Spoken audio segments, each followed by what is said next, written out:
We're getting first images now of the trapped workers who were rescued last evening inside the IAF Chinook. A full body checkup of rescued workers is to take place. Workers on observation before homecoming. Vitals of workers being checked at AIIMS Rishikesh. That is the Chinook in which they arrived from the hospital in Uttarkashi at AIIMS Rishikesh, where a full body checkup is being conducted. Their vitals will be checked. It will be ensured that none of them is suffering from any sort of infection, any sort of trauma. And after the doctors are assured of their health and well-being, they will be sent home towards their respective states where their families are waiting with bated breath. Let's listen in to the AIIMS staff. उनको कोई मानसिक इस तरीके का दबाव दिखाई नहीं दे रहा है, लेकिन फिर भी हमने साइकेट्रिस्ट की टीम और इंटरनल मेडिसिन के डॉक्टर्स की टीम है जो अभी उनका जो इनिशियल जो है एग्जामिनेशन करेंगे, उसके बाद इवैल्यूएशन होगा, उनका ब्लड इन्वेस्टिगेशन, चेस्ट एक्सरे जो भी रिक्वायर्ड जो हमारे डॉक्टर्स को लगेगा तो उनका एग्जामिनेशन किया जाएगा। उसके बाद डिसाइड करेंगे कि किनको ऑब्जर्वेशन की जरूरत है या discharge. My colleague Shiv Arur is now joining me live from the newsroom. Shiv, we're seeing pictures of the rescued workers on board the IAF Chinook. Clearly, all stops were pulled out in terms of ensuring that, they got the best medical treatment. They were flown immediately to AIIMS Rishikesh. And then, of course, after the doctors are assured of their well-being, they'll be sent home as well. Really just another indication of the multi-agency effort that has made this entire rescue possible, Poulomi. From the NDRF to various ministries, various departments, the army, the state disaster response force, certain paramilitary organizations, and now you have the Air Force. These beautiful images that have just come in of the 41 rescued workers inside the cavernous inside cabin of the Chinook are wonderful. This is one of the most versatile airplanes of the helicopters of the Indian Air Force. These are based in Chandigarh, but they've been crisscrossing the country ever since they arrived a few years ago, doing all manner of missions, including non-military missions like humanitarian relief, flood relief, rescue relief operations, and, ferrying people like the tunnel workers. So I'm not surprised at all to see that the Indian Air Force chose to send the Chinook, because 41 is not a small number. It's a large number of people. They could have easily sent, 2 or 3 helicopters. But when you've got something like the Chinook, which can carry upwards of 70 people, including, fully armed troops, then 41 isn't really a big number.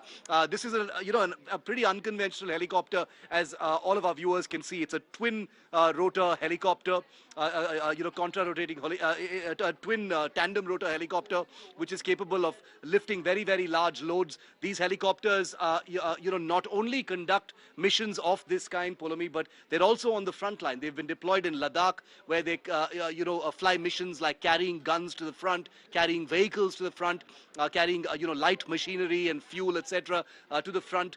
It's an aircraft that the Indian Air Force has come to love. It actually replaces a much older Soviet helicopter called the Mi-26, which are actually on their way out of service. We've seen those helicopters also operating in Uttarakhand in the past, especially during the flash floods. But I think the Indian Air Force deciding to use a Chinook for this very short ferry of about 100 kilometers as the crow flies is not surprising. Very, very versatile, flexible machine, and once again an indication of the the multi-agency effort that was really brought to bear in this rescue. Right. Shiv, stay on with us. We're, of course, looking at those pictures on our screens right now of course, those rescued workers who've been brought to Rishikesh right now. A multi-agency operation, as you said. And, earlier we spoke with Arnold Dix as well, Shiv. He did say that he's not seen something in terms of a coordinated effort where so many agencies are involved. He's not seen that kind of coordination before. What looked like an impossible task. He was very surprised to see that, the workers inside were safe, they were healthy, food was being provided, medicines, whatever they needed, water, all of it was provided to them, something he had not seen before. You know, you're right, Pallavi. You know, apart from what Arnold Dix has said, and as an outsider, I think he's on the money when he says he was impressed with what he saw. You know, we here in India are sometimes quite used to this reputation of being chaotic. Many cooks spoil the broth, as it were, to use an old proverb. Many agencies doing the same kind of thing and spoiling the mission at hand. But in this particular case, I think a message has gone out not just to the country, but to the world, that even complicated, time-sensitive missions like the rescue of these tunnel workers trapped inside that collapsed tunnel can be conducted even with multifarious agencies, which, let's admit, have overlapping responsibilities, similar capabilities. Many of them actually do, like the NDRF and the Army engineers. But they worked seamlessly. They worked like a well-oiled machine. There was clarity in leadership that was provided, from the Prime Minister's office, from the state leadership. The Army plugged in very, very seamlessly. You had a retired officer coming in and taking charge of things from the Border Roads Organization. You had the Army engineers plugging in. You had the SDRF and the NDRF working in tandem. You had the Air Force on standby, for this kind of airlift.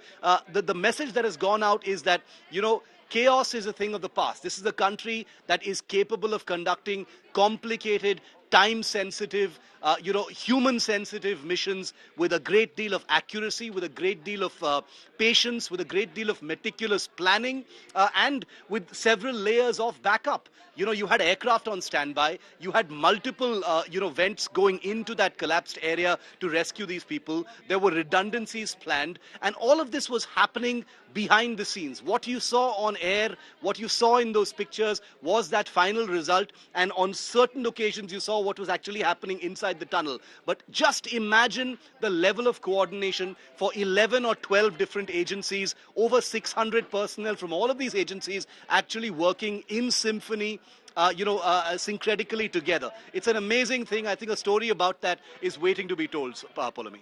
Right. Shiv, thank you so much for joining us with all of those details. Shiv Arur, they're bringing us those exclusive images from the Indian Air Force's Chinook, which brought the rescued workers from Uttarkashi to AIIMS Rishikesh, where they're being looked after by the top medical team at AIIMS right now in order to ensure that they're healthy and in good spirits. Now, Mission Silkyara Tunnel is successful, the biggest rescue operation in India. 41 trapped workers were rescued from Uttarkashi's Silkyara Tunnel safely in a rescue operation that went on for 17 days. They were being airlifted to AIIMS Hospital earlier in an IAF Chinook, where they've landed now. AIIMS Rishikesh will examine if the workers have suffered any kind of infections or trauma over the last 17 days. And after completion of vitals checkup, workers will be sent home. Earlier, Chief Minister Dhami met the rescued workers in Chinyalasore and gave them the 1 lakh rupees compensation each that he'd promised. And after being rescued from the Silkyara passage, they were kept under observation at this makeshift hospital. Uttarakhand Chief Minister ordered the National Highways Authority to let the workers go home for 15 to 20 days so that they can, of course, recover from this very traumatic experience. Chief Minister Dhami also announced 1 lakh rupees as compensation. As we said, he handed over those checks in hospital earlier today to the 41 construction workers. 17 दिन लगातार जब श्रमिक भी फंसे रहे तो CM साहब आपके लिए भी बहुत कठिनाई मुश्किल की घड़ी थी, क्योंकि सारा दारोमदार आपके राज्य में ये घटना हुई थी, दारोमदार आप पर था।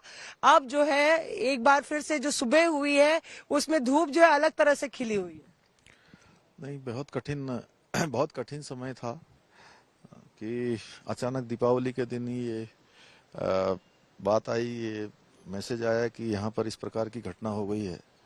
तो उस दिन से हम लोग लगातार प्रयास करते रहे और हमारे प्रधानमंत्री जी भी लगातार उसी दिन से, वो कहीं उस दिन बॉर्डर पर गए हुए थे। दीपावली चूंकि वो हर बार अपनी सेना के लोगों के साथ कहीं करते हैं, तो दीपावली में सैनिकों से मिलने के बाद जैसे आए तो उनका 4 बजे के लगभग मुझे फोन आया। उन्होंने पूछा तो मैंने उनको बताया कि ऐसी स्थिति है, लेकिन हम लोग प्रयास कर रहे हैं कि जेसीबी और पोकलैंड से मलबा हटाएंगे और वो निकलेंगे। पहले दिन ही फोन आ गया था, जैसे ही वो अपने बॉर्डर के कार्यक्रम से दीपावली के बाद, वो चूंकि दीपावली के दिन हमेशा सेना के लोगों के बीच में रहते हैं, वहां से आने के बाद उनका फोन आया तो मैंने उनको कहा कि ऐसे ऐसे प्रयास हम कर रहे हैं तो उन्होंने कहा नहीं, सब प्रयास करिए और पूरी जानकारी उसकी करिए, कैसे कैसे क्या हो सकता है। पहले दिन तो लग रहा था कि आसानी से जो है हम उनको निकाल लेंगे, लेकिन जब पोकलैंड और जेसीबी से काम करना शुरू किया तो वो बहुत जितना मलबा था उससे कई गुना मलबा ऊपर से गिरने लगा और दूसरा कि जो लोग रेस्क्यू में लगे हुए थे कहीं उनके लिए भी कोई संकट खड़ा न हो जाए। जब प्लान हुआ ऑगर मशीन मंगाने का तो कितने घंटों में ऑगर मशीन आपके पास पहुंच गई? ऑगर मशीन तो हमारे पास तत्काल ही रात को आ गई। रात को आ गई और बल्कि वो मशीन इतनी हैवी थी, उसको एयरफोर्स के प्लेन से लाया गया। बता रहे 25 टन की थी या उससे भी टन से, और चिन्यालीसोड़ का जो हमारा हवाई अड्डा है, कुछ देहरादून में कुछ उनको उतारा गया और कुछ को यहाँ उतारा गया। तो वो इतना ज्यादा था कि वो एयरपोर्ट को भी 1 मीटर नीचे तक जो है उसको वो करना पड़ा, खोदना पड़ा।